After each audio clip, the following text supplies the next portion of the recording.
Hello, it's Gordon here. Hope all is well with you. And this Facebook Live I've called Tony Hancock, 25th of June.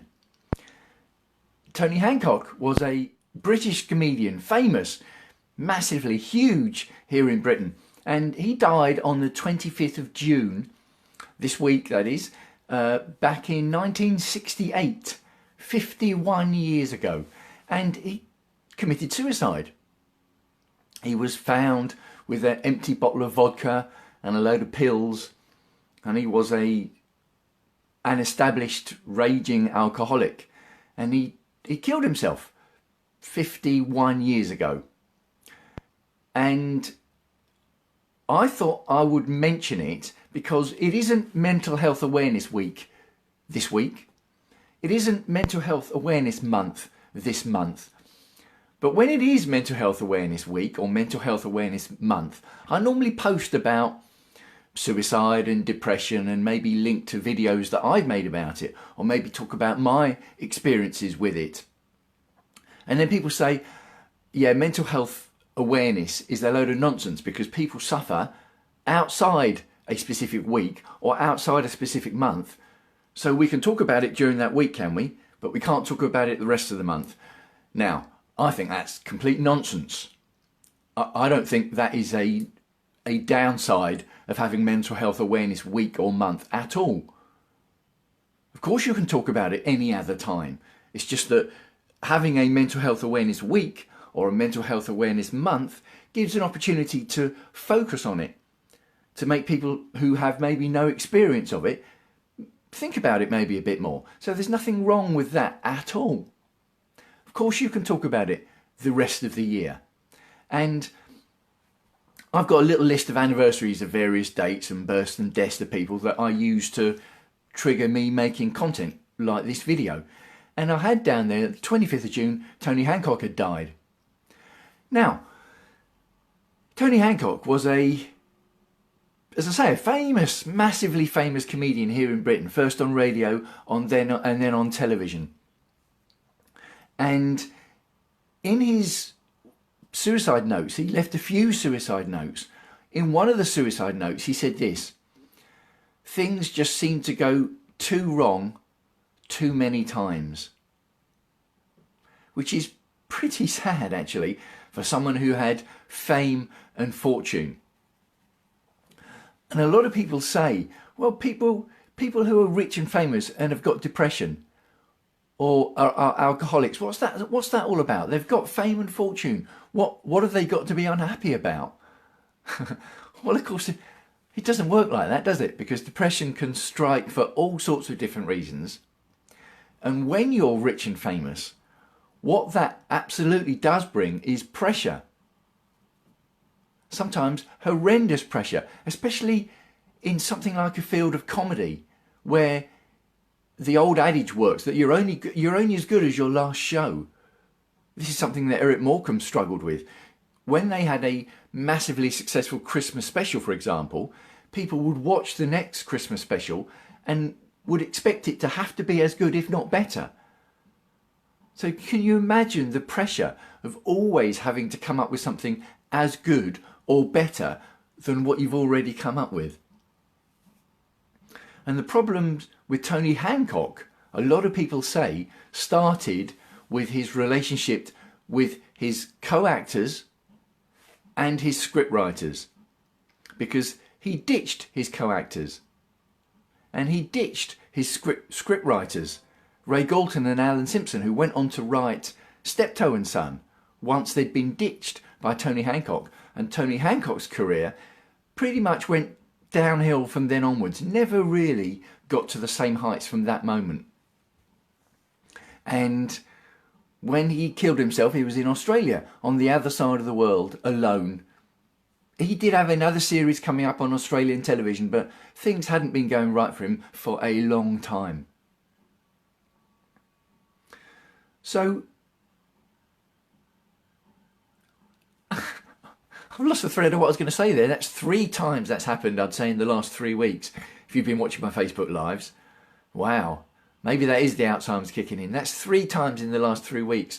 I've forgotten what other point, the immediate point that I was going to make. So anyway, talking about Tony Hancock. And He wasn't an easy person to get on with. And you can tell this is true because of the words of another British comedian, Spike Milligan. Now, Spike Milligan was a 100% pain in the neck to get on with.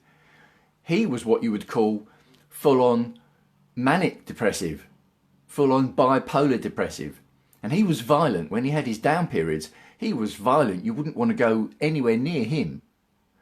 But Spike Milligan said about Tony Hancock that he was difficult to get on with. Now, if someone like Spike Milligan is saying someone is difficult to get on with, they must be difficult to get on with. And Spike Milligan said that Tony Hancock would kill himself. He said he's got rid of everyone else in his life. He will eventually get rid of himself. And that's what happened. And talking about when Tony Hancock killed himself, he killed himself in this week back in 1968. Now, if you look at British society in 1968,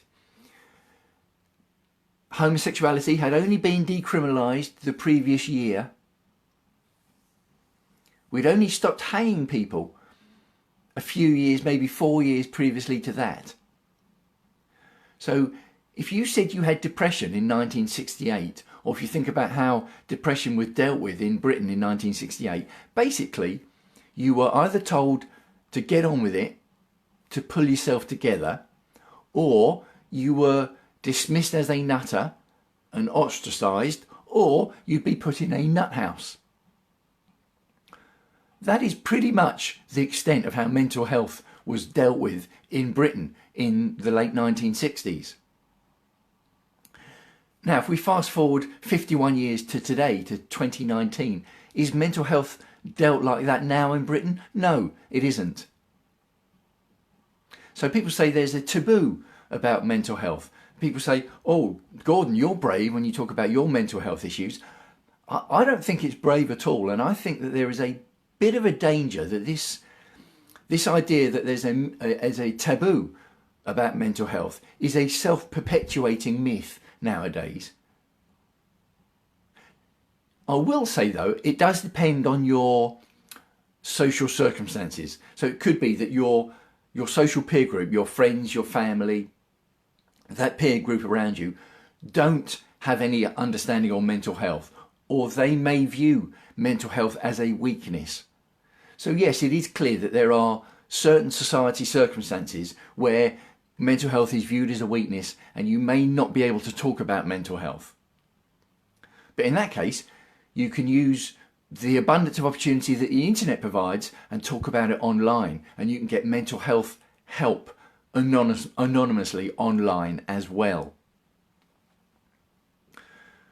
So when it does come to Mental Health Week or mental health awareness, the message from a lot of people is talk to someone. Don't deal with it alone. If you think you've got issues or you know you've got issues, talk to someone. That can either be anonymously, or it can be your friend or your family or your GP. And my recommendation is absolutely to go to your GP if you think you've got mental health issues. You might feel silly doing it. If that's what I did, I was speaking to someone whose opinion I trusted a lot, and they said, you need to go to your doctor immediately, was actually the words that this person used to me. And I trusted this person's opinion. I booked an appointment with my GP, and it makes me laugh, the story of it now. I will quickly go over the story.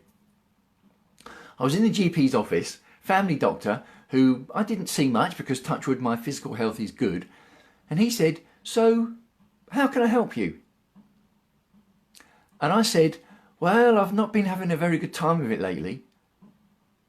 And he said, tell me all about it.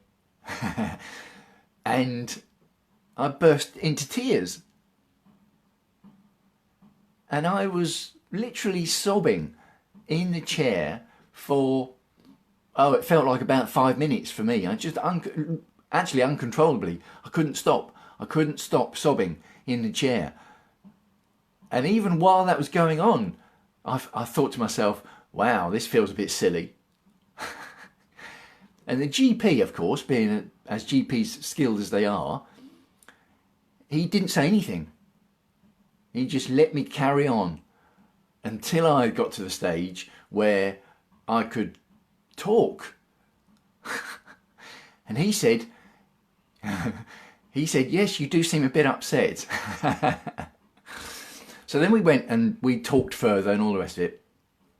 And he said, right, I'm going to prescribe you some antidepressants.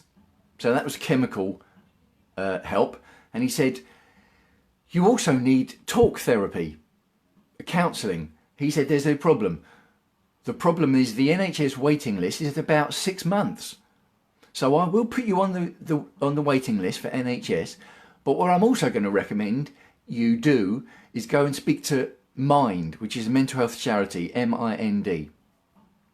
Because you will get to speak to a counsellor quicker with Mind than you will waiting on the NHS waiting list. And you need to speak to someone very quickly. So then I took his advice. Having taken my friend's advice to go to the GP put me on chemical therapy, the pills, and also recommended me to Mind, talk therapy. So I took his advice and went to Mind and saw a counsellor very quickly. They're a charity based organisation, and they ask for a donation. So if you haven't got any money, they will see you for free. They ask for a donation, and if you can donate, they ask for a donation, which is what I did at the time because I could afford to. And it was a combination of the chemical therapy and the talk therapy, and many years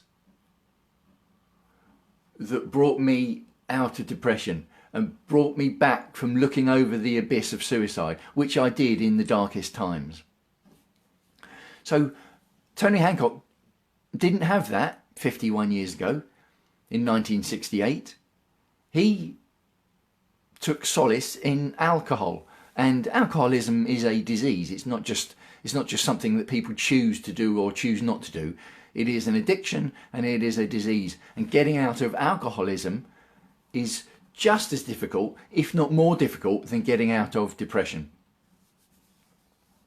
But there is maybe less of a taboo with alcoholism than there is with depression and mental health issues. So there we are.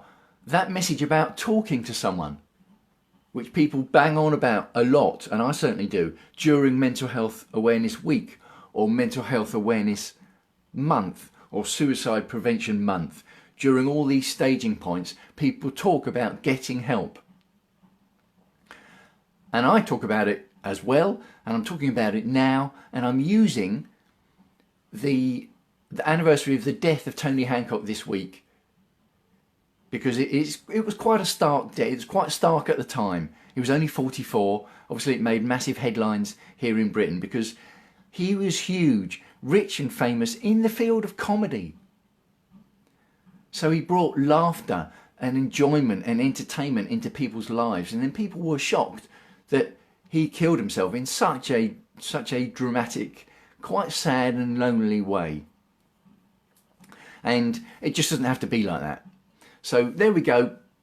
I hope you find value in that message, and I'm putting this message on my Transform Your Life Now page because I talk about health, wealth, career, relationships and lifestyle. And this is pretty much, I would say, in the health area. You probably agree. So there we go. Let me know what you think. And by the way, if you do think, well, I've got mental health issues or mental health concerns and I haven't got anyone to talk to, and I don't feel able to go to my GP, I don't feel able to go to a charity online, which you can do nowadays, well, you can always send me a direct message, because something that I will always do is I will always listen, and what I won't do is then blab to anyone else about what you've spoken to me about. Discretion, that's the word, discretion and integrity are key values that I hold. So anyway, I'm going to sign off for now, wishing you as ever health and happiness, and I'll speak to you again soon.